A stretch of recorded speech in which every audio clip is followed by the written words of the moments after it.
Are direwolves psychic?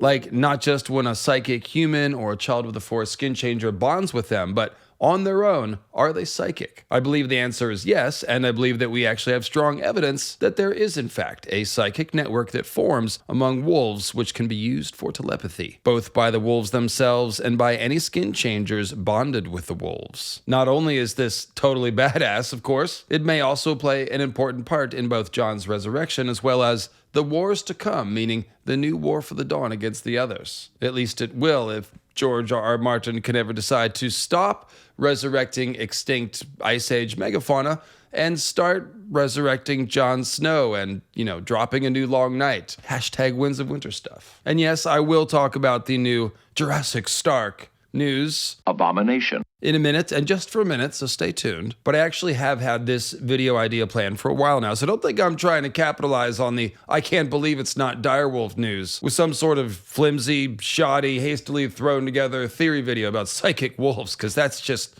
I would never do that. I'm trying to capitalize on the news about the pseudo-direwolves with a sturdy, well-crafted theory video about psychic wolves, so that's totally different. And in all seriousness, there appears to be more going on with the psychic powers of skin changers, wolves, and ravens than is commonly believed. So check out what I have to say and see if you're surprised. And also stay tuned for a mystery that I kind of can't solve. I have a theory about it, but I'm not sure that it's right. It has to do with ravens and their psychic ability. So stay tuned to the end of the video for that. Maybe you have the answer in the comments so we could solve it together. Oh yes, and we'll also discuss the idea of the wall as a psychic barrier for skin changers, which it appears to be one. So let's go ahead and get started.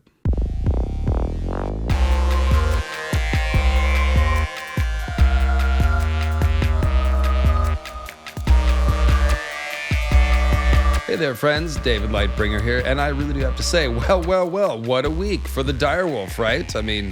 Quite the resurgence for an extinct species, 10,000 years dead. First, we were told that they brought back the direwolf by many leading publications, complete with George R.R. Martin and Iron Throne publicity photos with the cute little dire pups, Romulus, Remus, and Khaleesi, which Romulus and Remus, okay, those are good names, but Khaleesi has never seen a direwolf in her life, or really any wolf. So not sure what's up with that. And then also we found out that these are not, in fact, dire wolves. They're GMO gray wolves that they tweaked in CRISPR to look a little more like what we think dire wolves may look and act like, which we're not really sure about, of course. And unfortunately, the misinformation that we can bring back extinct species made the rounds and is already being used by politicians to reduce conservation efforts for our actual current living population of wild wolves, which belong in this time period. So that's a bit of a wah-wah, although it was certainly interesting to see which of our magazines and newspapers and websites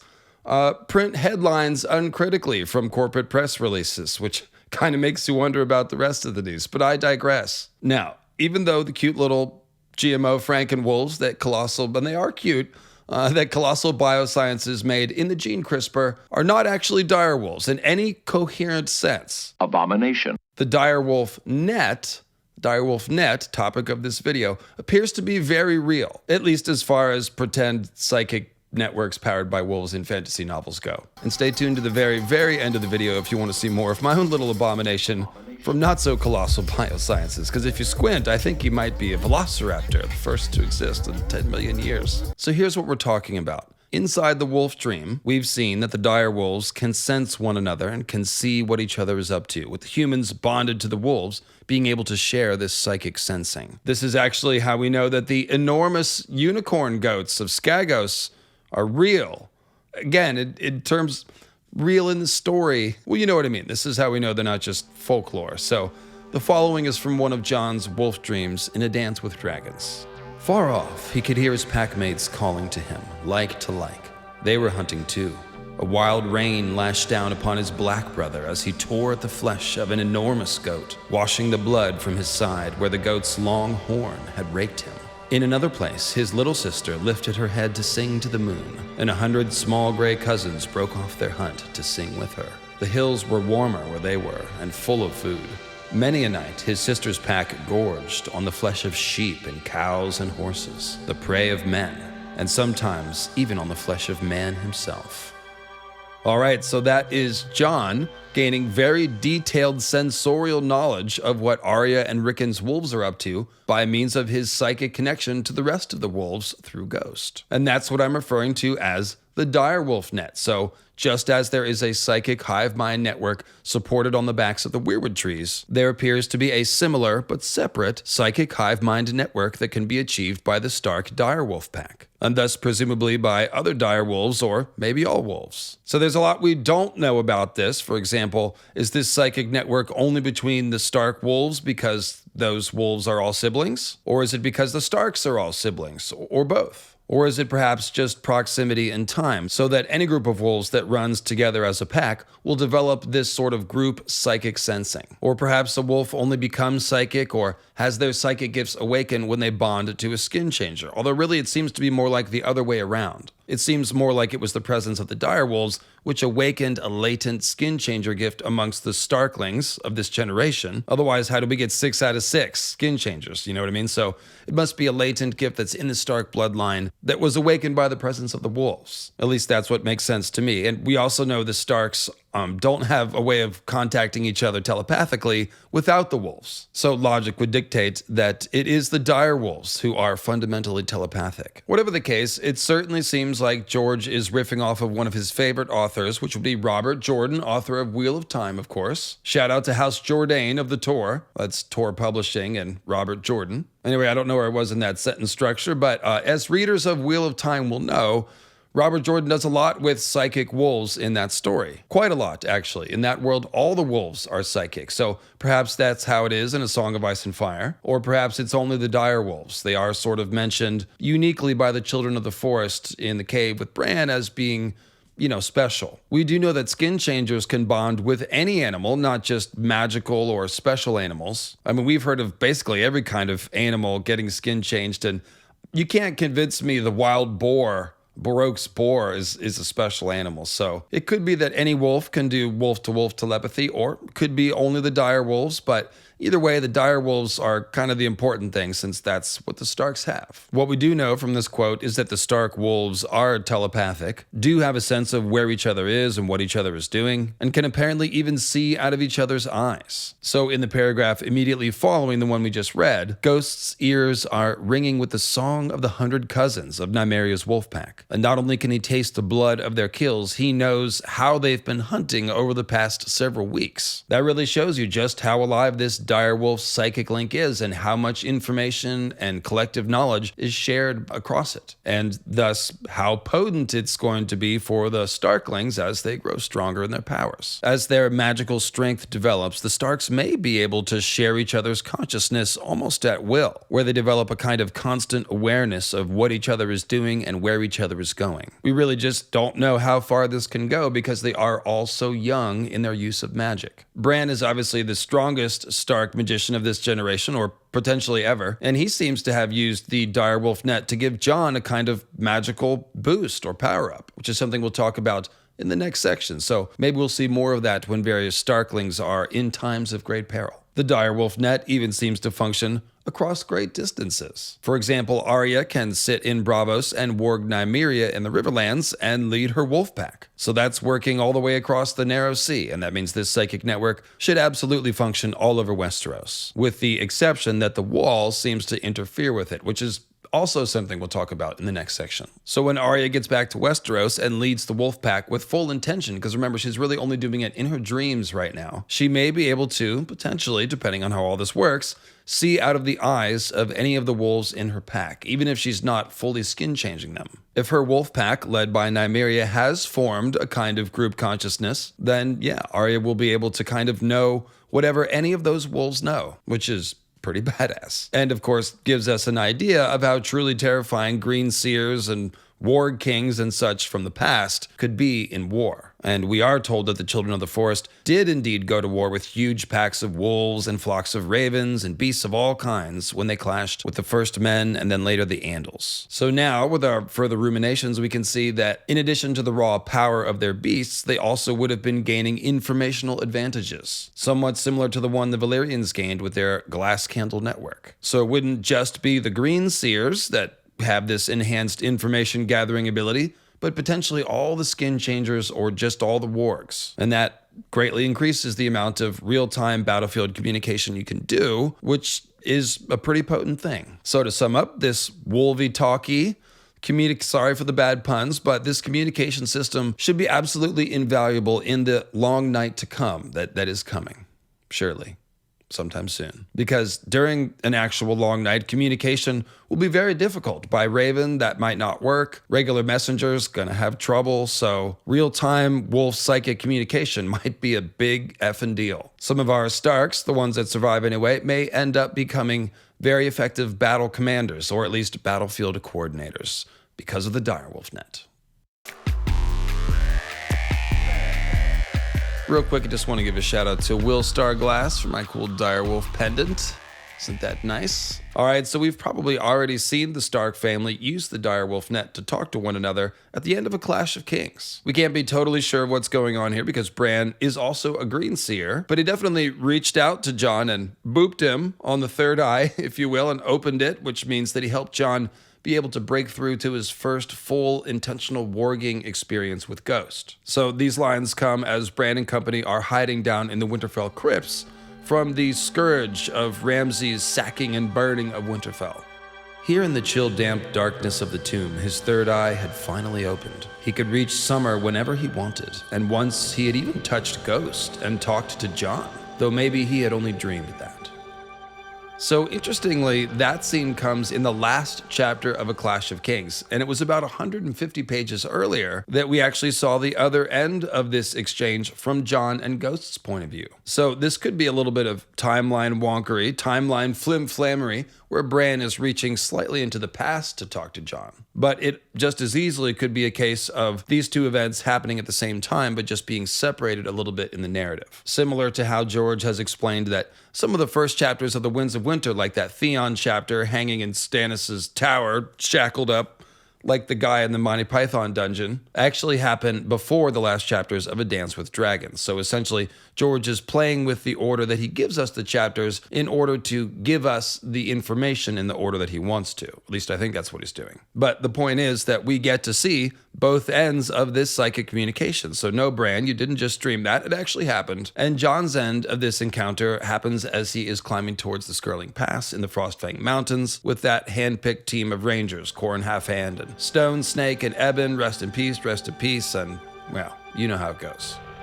When he closed his eyes, he dreamed of dire wolves. There were 5 of them when there should have been 6, and they were scattered, each apart from the others. He felt a deep ache of emptiness, a sense of incompleteness. The forest was vast and cold, and they were so small, so lost. His brothers were out there somewhere, and his sister, but he had lost their scent. He sat on his haunches and lifted his head to the darkening sky, and his cry echoed through the forest, a long, lonely, mournful sound. As it died away, he pricked up his ears, listening for an answer, but the only sound was the sigh of blowing snow. So there's more to the scene that we're going to read, but I want to cut in real quick to talk about the wall as a psychic barrier. So in comparison to the previous quote, where Ghost can hear his packmates calling to him and then can see through the eyes of Shaggy Dog and Nymeria and share their consciousness, here we see that sensing is largely or completely blocked, which Ghost thinks of as having lost their scent. Ghost knows that one wolf is missing, which would be Sansa's lady, of course, sadly, who has crossed the Rainbow Bridge already by this point in the story, but he doesn't seem to be able to sense any of the other wolves. Along those same lines, if we go back to that quote from A Dance with Dragons, where Ghost sees through the eyes of Shaggy and Nymeria, we see that Ghost cannot sense Bran's wolf Summer because they've already crossed over to the north side of the wall by this point of the story. Once they had been 6, 5 whimpering blind in the snow beside their dead mother, sucking cool milk from her hard dead nipples whilst he crawled off alone. 4 remained, and 1 the white wolf could no longer sense. Alright, so at this point in the story, in A Dance with Dragons it is, sadly, Grey Wind too has crossed the Rainbow Bridge. Rest in peace, we shall never again see his like. And that means there are 4 Stark wolves left, and of those 4, Ghost can sense all but one, who is Summer, because Summer, again, is north of the wall with Bran, which again suggests that the wall is functioning as a psychic barrier for skinchangers. And then finally, along these lines, we've seen that when Jon is south of the wall and Ghost is north of the wall, Jon can't sense Ghost at all, as Jon tells his wolf himself upon their reunion. I thought you died on me, like Robb and Ygritte and all the rest. I've had no sense of you, not since I climbed the wall, not even in dreams. And then there's this other similar quote about Jon wondering where Ghost was and feeling cut off and feeling as if a part of himself had been cut off and all the rest. So with all that said, let's return to the Frostfangs and Jon's wolf dream, where Jon and Ghost are feeling this isolation due to the wall, presumably, from the rest of the pack. As Ghost listens for an answer to his lonely cry, at first, there's only the blowing snow, as you remember, but then, Jon. The call came from behind him, softer than a whisper, but strong too. Can a shout be silent? He turned his head, searching for his brother, for a glimpse of a lean gray shape moving beneath the trees. But there was nothing, only a weirwood. It seemed to sprout from solid rock, its pale roots twisting up from a myriad of fissures and hairline cracks. The tree was slender compared to other weirwoods he had seen, no more than a sapling. Yet it was growing as he watched, its limbs thickening as they reached for the sky. Wary, he circled the smooth white trunk until he came to the face. Red eyes looked at him, fierce eyes they were, yet glad to see him. The weirwood had his brother's face. Had his brother always had 3 eyes? Not always, came the silent shout. Not before the crow. He sniffed at the bark, smelled wolf and tree and boy. But behind that, there were other scents, the rich brown smell of warm earth and the hard gray smell of stone, and something else, something terrible. Death, he knew. He was smelling death. He cringed back, his hair bristling, and bared his fangs. Don't be afraid. I like it in the dark. No one can see you, but you can see them. But first, you have to open your eyes. See? Like this. And the tree reached down and touched him. And suddenly he was back in the mountains, his paws sunk deep in a drift of snow as he stood upon the edge of a great precipice. So as you can tell from the reference to Jon's paws being sunk in the snow, Jon has now fully skin-changed Ghost and is experiencing Ghost's experience. Ghost Jon goes on to take the measure of the wildlings in the valley, of course, until they're interrupted by Orell's angry eagle, and Jon is even able to report back this information to Qhorin Halfhand. So the touch of this 3-eyed weirwood tree in Jon's dream has obviously awakened his magic, just as the 3-eyed crow pecking on Bran's forehead opened his 3rd eye and allowed him to wake from his coma, and afterward he began to have dreams of sharing Summer's skin and even having the tree dreams, which presumably means dreaming through the eyes of the weirwood tree. That's pretty interesting, because obviously Bran hasn't eaten the weirwood paste yet and hasn't journeyed north and sat in a weirwood throne or any of that stuff. But the fact that he is dreaming of being the Winterfell heart tree means that his greenseer power, or you might say his magical connection to the weirwood trees, has already begun to activate and progress post 3-eyed crow, Bran Awakening coma dream. So that's why I say it's a little bit unclear how exactly Bran is reaching out to Jon here. Bran thinks to himself that his 3rd eye had finally opened and that, quote, he could reach Summer whenever he wanted and once had even touched Ghost and talked to Jon, which makes it seem like Bran's new awakening here in the crypts is mainly related to warging his wolf. So this seems like an example of just what I'm talking about the Starks being able to do with the Direwolf Net. Use the Direwolf psychic link to talk to one another. That's what Bran thinks he's doing, slipping Summer's skin to reach Ghost to talk to Jon, not dreaming he's a weirwood tree to talk to Jon, even though that is what Jon sees, a weirwood tree. Actually, you know what? I wrote in the script a weirwood tree with Bran's face, but if you look back at the wording of the wolf dream, it's from Ghost's perspective, and he says, he turned his head searching for his brother for a glimpse of a lean gray shape moving beneath the trees. So when Ghost is referring to his brother in this dream, he's referring to his brother, the wolf, Summer. So when he sees the weirwood tree and says, it has his brother's face, I think that means we're talking about a 3-eyed weirwood tree with the face of a wolf. Abomination. According to the smells that are coming through the psychic link, this 3-eyed weirwood tree smells like wolf and tree and boy. So it's probably best described as the combined Bran Summer consciousness. I think that's probably the safest interpretation. And then, of course, behind that, there are the smells of where Bran is broadcasting from, which is the Winterfell crypts. So he smells earth and hard gray stone and the deathly smell of the tombs and sepulchres. So what exactly is going on here? Bran thinks he's using the wolf to reach the other wolf to talk to Jon, which is Direwolf Net. However, that really shouldn't be possible with the wall between them, according to those other 3 quotes that we just read. So, could the Weirwood tree, the Winterfell heart tree, be boosting the signal of the Direwolf Net somehow and circumventing the barrier of the wall? Well, probably, but first let me give you another possibility, which is kind of like the stupid, simple, practical, logistical possibility. So technically, you can draw a straight line from Winterfell to the Frostfangs and see that it does not actually intersect the wall, because both Winterfell and the Frostfangs are to the west of the edge of the wall. However, the problem with this thinking is that Ghost in the Frostfangs wasn't able to sense any of the other wolves, which indicates that he is being blocked by the wall. Now, it seems kind of weird to think about the psychic barrier of the wall continuing into the sea, or the psychic communication having to travel on land and not being able to. I don't think it physically travels. I don't know. It's you guys tell me. Maybe it's not a map thing, but I just thought I'd point it out. You can draw a straight line, but if Ghost feels cut off from the rest of the wolves, then I think we have to take that at face value and assume that he is being blocked by the wall and that there's some other answer to how Bran and Summer are able to reach Ghost. So as I was saying a minute ago, I think the more likely scenario by far is that Bran, being a greenseer, is somehow able to use the Winterfell heart tree as a kind of Wi-Fi signal boost, allowing him to access the Direwolf Net even while south of the wall and Ghost is north of the wall. That's probably why the Bran-Summer combined consciousness appears to Jon as a 3-eyed weirwood tree, which again might have a wolf's face, which if somebody wants to draw that, feel free, because that sounds pretty freaking cool. And then I'll also point out that when Bran is sitting in the Winterfell crypts, he's essentially sitting almost right below the Winterfell heart tree, whose dreams he has already been sharing at this point in the story. So yeah, that's my working hypothesis, that we're using the Weirwood Net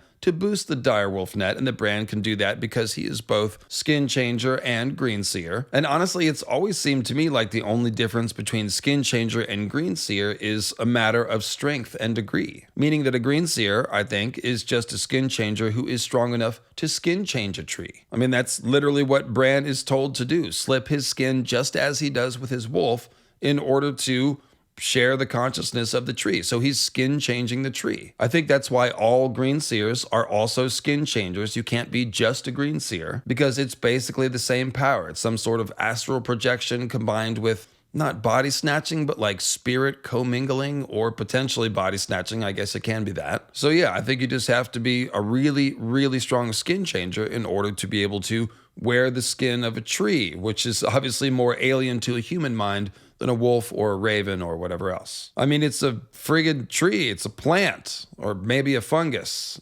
so it seems kind of gnarly. That's a gnarly tree joke, by the way. So the key here is that the Weirwood network is definitely not blocked by the wall. Obviously, Bloodraven is able to reach Bran in dreams from north of the wall when Bran is still at Winterfell, as well as Jojen. He also entered Jojen's dreams while he was still in the neck. And then we've also seen that once Bran eats the Weirwood paste and sits in his Weirwood throne, he can see all over Westeros and out of the Winterfell heart tree and wherever else. Presumably this is because the Weirwood roots join up, all of them join up underground.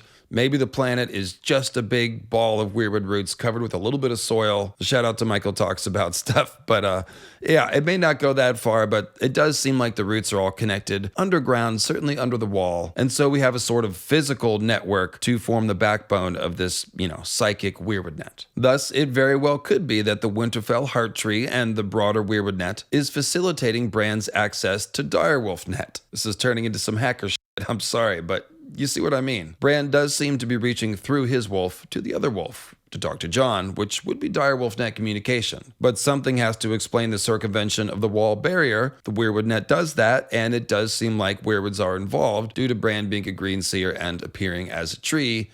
There you go. I think it does make sense that the Direwolf Net and the Weirwood Net would be compatible and interactive, since, again, it does seem like they're both based on the same magic, which is skin changing. And specifically because Bran is already using the Weirwood Tree magic and his skin changer magic. And speaking of Bloodraven, that old peeping Tom. Well, he was probably the one to skin change the pregnant mama direwolf and make her go south of the wall, because someone had to do that. Like Theon was saying, direwolves haven't been seen south of the wall in 200 years, which just means a really long time. Given the fact that those direwolves seem to have awakened all the Stark gifts, that was a very important thing to happen, and thus, people have long suspected that Bloodraven made it happen. So the first question is, did Bloodraven use his Weirwood Net access to skin change the mama direwolf even south of the wall? Or was it enough for him to just get her to the gate and then spook her through with some scary visions or something? I don't know. Then he's got to hope, of course, that she makes it all the way to the Wolf's Wood, right in the path of the Starks coming home from the execution. So yeah, that doesn't seem like a coincidence. It seems like Bloodraven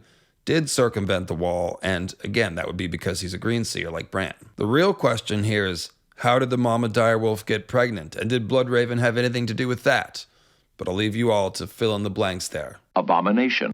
So if I had to guess exactly what was going on here, and yes, we've reached the point in the video where the glare from the lights has made my eyes red, so I'm rolling with the glasses now. And if I had to say exactly what is going on here in my serious tone of voice, then I would say that this psychic barrier in the wall is intended to prevent the others from raising the dead, which is obviously done through some form of telepathy. And many people think that this is in fact a mutated, dead form of skin-changing or green-seeing magic, because the others seem to have been greenseers or weirwood tree spirits or child of the forest spirits.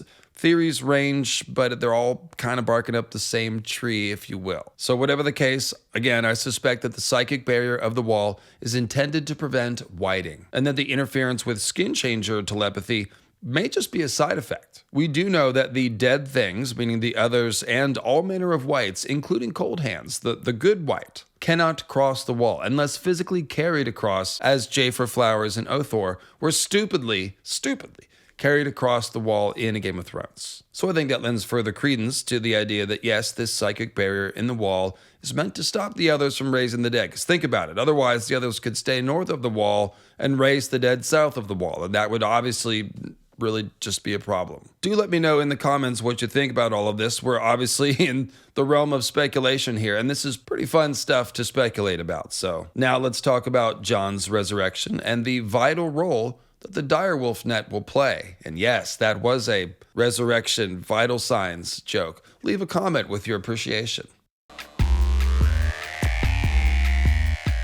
As you no doubt recall, Jon's human body is currently dead these 13 long years, and he's now currently experiencing second life in Ghost, where he's likely confused and a little frightened and more than a little bit angry. It really would make a lot of sense if Bran and Summer were to use the Direwolf Net to get in touch with Jon through Ghost, perhaps to help guide Jon back to the land of the living, as Bloodraven did for Bran when Bran was stuck in his coma dream. According to my thinking, and a lot of people's thinking, Jon will essentially be stuck in the wolf dream, so using the Direwolf Net phone to get a hold of him just seems like an intuitive thing to do. Bran's first psychic contact with Jon through the wolves put him in his first wolf dream, so maybe Bran's next contact with Jon will get him out of one. And in fact, I think there's pretty good foreshadowing for this when Bran wargs into Summer to save Jon's ass at Queen's Crown and help break him free from wildling enthrallment. So this kind of works with one of my theories about Jon going over to the wildlings, which is that this symbolizes and foreshadows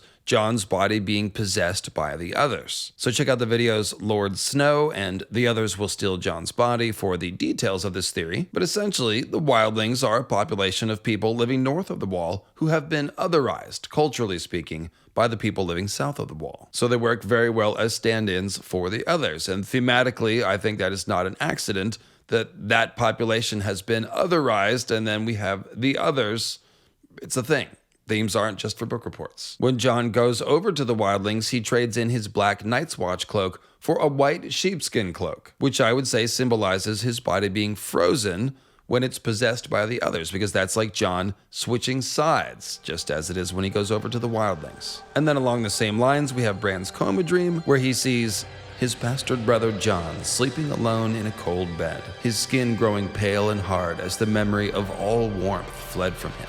So I think all this stuff is not just about Jon being really, really cold at the wall, but rather being frozen going over to the others, and that his body will be possessed. His spirit would still be inside Ghost, so it would just be his body. And then just to circle back to the sheepskin cloak thing, this makes Jon a wolf in sheep's clothing, which is cute and also kind of thematically relevant. But even more relevant is the fact that Craster sometimes gives sheep to the wildlings when he doesn't have sons. And check out the Secrets of White Tree video if you want more explanation behind that. But basically, because the sheep are a stand-in for Craster's sons, the sheep could also symbolize male children who are meant to be given to the others, and that's what Jon's body will be if the others possess it. So after Jon is possessed by the wildling standing in for others, he helps them cross the wall and attack Westeros, which is exactly what the others would want to do with his body. That's the whole purpose of stealing it. They're making him into a kind of new Night King, and I've got a video called A New Night King if you want that story. That means this moment at Queen's Crown really is key for foreshadowing. This is the moment when Jon breaks free from control of the wildlings to switch back to Team Night's Watch. So, according to my theory,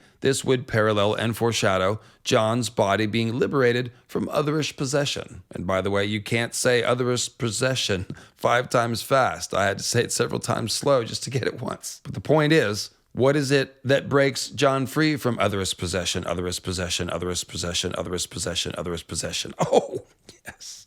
What is it? It's Bran and his wolf. So there's a lot going on here. Obviously, it's a cool scene, and Jon successfully escapes, albeit with an arrow through the thigh. But it's definitely hard to miss the long night language of the lightning turning darkness to day, and right as Jon is freed from wildling possession, and then immediately begins fighting them. That's what we'd expect if Jon's body were to be whited by the others and then suddenly freed from enchantment. There'd likely be others all around, and he'd need to start fighting right away, and he might even need a bit of a rescue. Just as Bran rescues him here by skin-changing Summer. So perhaps it'll be similar with Jons Resurrection. Perhaps Bran will save him, so to speak, by skin-changing his wolf and using Direwolf Net to reach his lonely, forlorn soul and help him find the strength to live again. There's definitely lots of clear foreshadowing that Melisandre will be involved in Jon's resurrection, or perhaps his liberation from icy enchantment. Seems like maybe her fire magic would be useful for that. But it's always seemed possible that Bran would play a part as well. It could be that Mel is set up primarily to deal with the problem of resurrecting or freeing Jon's body from enchantment, and that Bran will be dealing with Jon's spirit. And if indeed Jon's spirit is stuck, so to speak, inside Ghost, then yeah, Direwolf Net might not only be the obvious way to get a hold of him, it might be the only way to get a hold of him. And if George really wants to fire up us readers and give us warm, happy feelings, which I don't think is his goal, imagine Arya and Bran, and maybe Rickon too.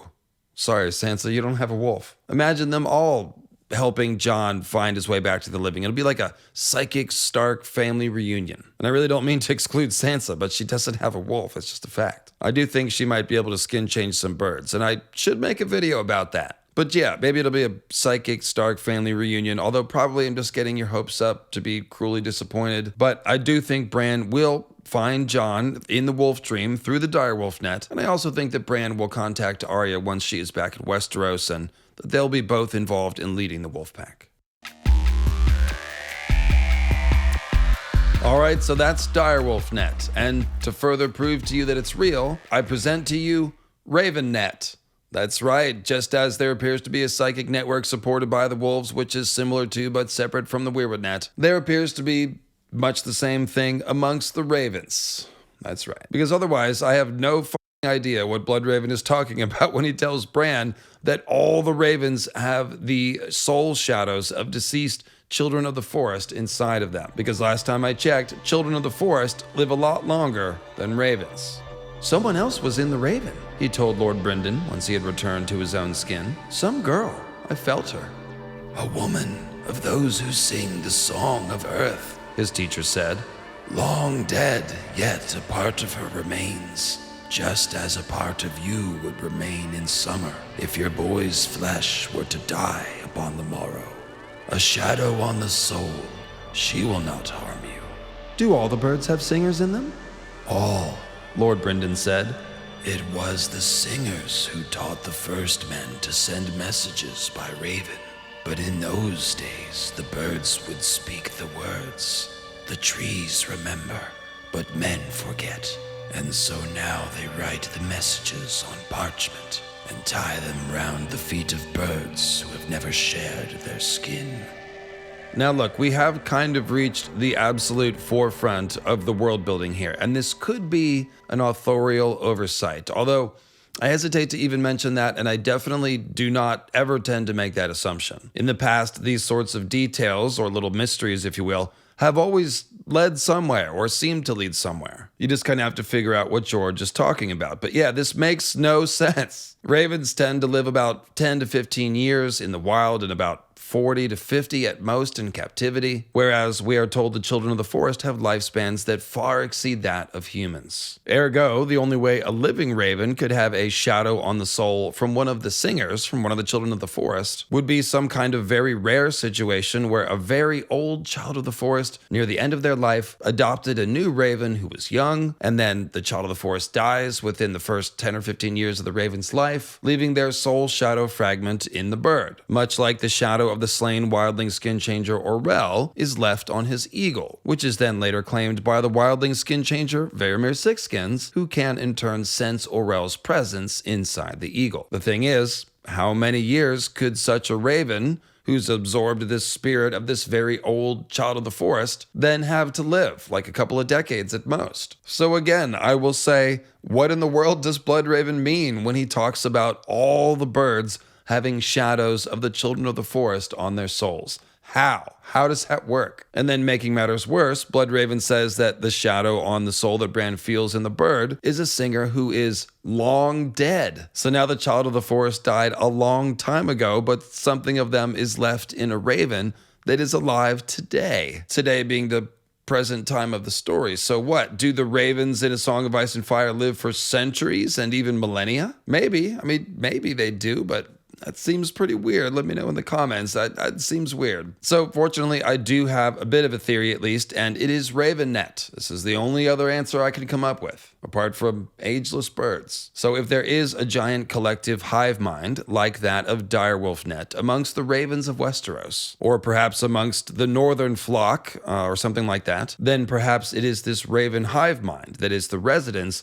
of these dead child of the forest skin changer spirits. And perhaps when a new raven is born, they automatically have a link to this hive mind, and so that is how it can be true that there is a little slice of singer inside each bird. Now, the problem with this is that Bran talks about being able to sense some girl, which sounds specific. It makes it sound like some child of the forest singer used to skin change this bird and then died and left their soul in the bird. Very similar to Orell and his eagle. My answer to this would be that perhaps some girl, if you will, is the child of the forest spirit that Bran rubbed up against this time, and that next time it'll be a different one. That sure doesn't seem to be what's going on with Orell and his eagle, though. That seems to be a pretty straightforward one man dying and going into his bird type thing with no hive mind involved. Now, we are told that as Second Life progresses, the spirit of the skin changer begins to fade. So perhaps there is a kind of transition into the hive mind over time. They say you forget, Hagen had told him a few weeks before his own death. When the man's flesh dies, his spirit lives on inside the beast. But every day his memory fades, and the beast becomes a little less a warg, a little more a wolf, until nothing of the man is left, and only the beast remains. Now, the idea of nothing being left of the man inside the wolf would seem to conflict with the idea that Bran can sense some girl inside the raven. It could be that the ravens and the direwolves are, again, magical and special animals, as opposed to, say, an eagle or a common grey wolf, which, by the way, diverged from a common ancestor with direwolves over 6 million years ago. So yeah, perhaps with a normal, non-magical animal, you just do Second Life, whereas with a raven or a direwolf, you enter the Ravenet or the Direwolf Net, which is more like a greenseer, joining the Weirwood Net hive mind upon death. We are firmly in the realm of speculation here, so again, do let me know what you think in the comments. But yeah, this line about all the birds having singers in them and about the child of the forest spirit in Bran's bird being long dead has always confused the hell out of me, and so I'm very excited to talk about it and confuse you, potentially, and maybe generate an answer. And let me also add that there have surely been more ravens born than children of the forest. So again, how could they all have children of the forest spirits inside them? It's a real puzzle. And my only answer is either very long-lived birds or some kind of Ravenet hive mind. Since there does seem to be a Direwolf Net, which is separate from the Weirwood Net because Jon can use it and he's not a greenseer and he can use it to reach Shaggy and Nymeria, who are attached to kids who are also not greenseers. So there is a Direwolf Net that is a psychic network separate from the Weirwood Net. So yeah, why not a Raven Net? There you go. All Odin's animals are involved, although Sleipnir's horse net is lagging behind. Come on, Sleipnir, let's go. And actually, I will have a video coming very soon about Dothraki skinchangers, which are George's version of centaurs, because six-limbed centaur humans, that doesn't fly with George's idea of fantasy anatomy. Although who knows, maybe we'll see George in a colossal biosciences photo op with the world's first centaur. That would be Abomination. And honestly, it would be pretty funny if the answer to this turns out to be something like, oh yeah, well, my ravens live for 1,000 years or so. They're magic. And then we just spend all this time trying to come up with theories to figure it out. But I mean, who knows? Who knows? Hopefully George will figure it out one day and put it in a book or something. I don't know. And until then, in all seriousness, I am trying to do my best to elucidate these mysteries and most of all just kind of start the conversation and give you guys a way to further immerse yourselves in the world, and me too, because I'm obviously stuck here. I could have moved on to covering other things a long time ago, but I'm pretty enthralled with Ice and Fire, as are you. So thanks for watching the video. Let me know what you think about Direwolf Net and Ravenet, and I'll see you every Sunday for Starry Wisdom Sunday live streams. And if you're new to the channel, by the way, do come and check those out. I don't brag about much around here, but I will brag that we have the most erudite and also kind and friendliest live chat in all the Ice and Fire fandom. All right, see you later. This is Goose. He's a velociraptor. The first to exist in over 10 million years. We've unextincted his species. Well, actually, he's 99.99% parrot DNA, but we did splice some salamander DNA in there, and we think that fills the same ecological niche. So, we're calling it a velociraptor. Isn't that right, Goose? What do you think about that? Are you a miracle of CRISPR and modern science? No? Yeah. You're evolutionary magnificence, aren't you, buddy?